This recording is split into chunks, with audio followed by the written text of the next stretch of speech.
Salve a tutti e benvenuti su Hot Game Reviews. In questa recensione vi parlerò di Where the Heart Is, gioco sviluppato da Cheeky Gimp, di cui potete seguire lo sviluppo sul suo Patreon.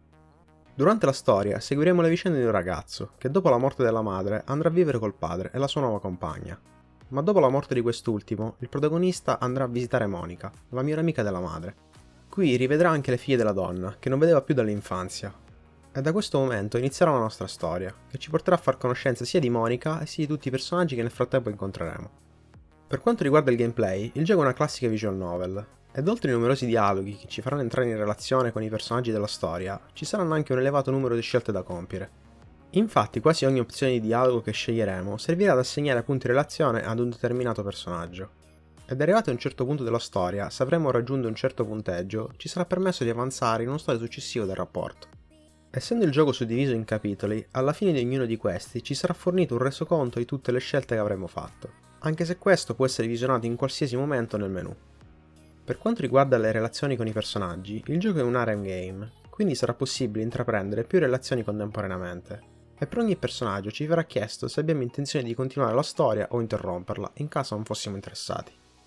Riguardo la storia, questa probabilmente non sarà la più interessante mai vista, ma questa scorre abbastanza bene.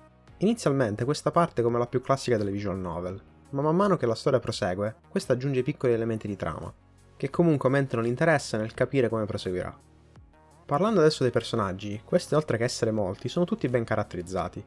Ovviamente ci sarà qualcuno di questi che sarà un po' più aperto nei nostri confronti rispetto ad altri, ma nella maggior parte dei casi, e soprattutto con i personaggi principali, l'avanzamento del rapporto non sarà così immediato. E spesso l'interazione verrà bloccata dalla comparsa di altri personaggi, e bisognerà avere molta pazienza nell'arrivare al punto decisivo del rapporto.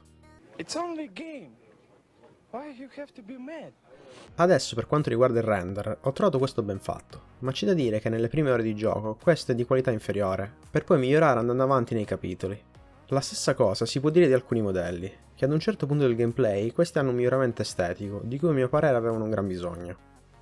Parlando delle animazioni, anche in questo ultimo caso, queste migliorano man mano che il gioco prosegue, partendo dai classici frame ripetuti per poi giungere a delle buone animazioni, che comunque si mantengono nella media.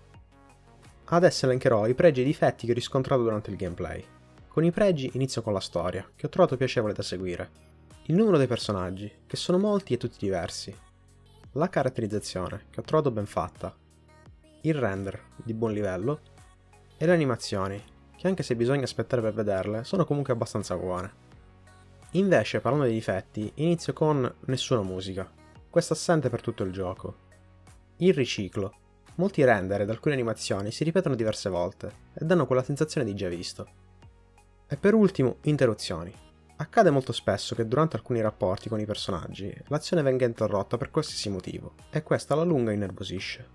Adesso è arrivato il momento del voto, e quello che mi sento di dare, in questo caso, è 7. Il gioco, anche se con qualche problema, è comunque divertente, e riesce ad offrire i suoi momenti di svago. Grazie per aver seguito questa puntata di Hot Game Reviews, lascio in descrizione la pagina Patreon dell'autore e il walkthrough del gioco. E se avete qualche domanda da farmi, o volete consigliarmi qualcosa, lasciate pure un commento. Alla prossima!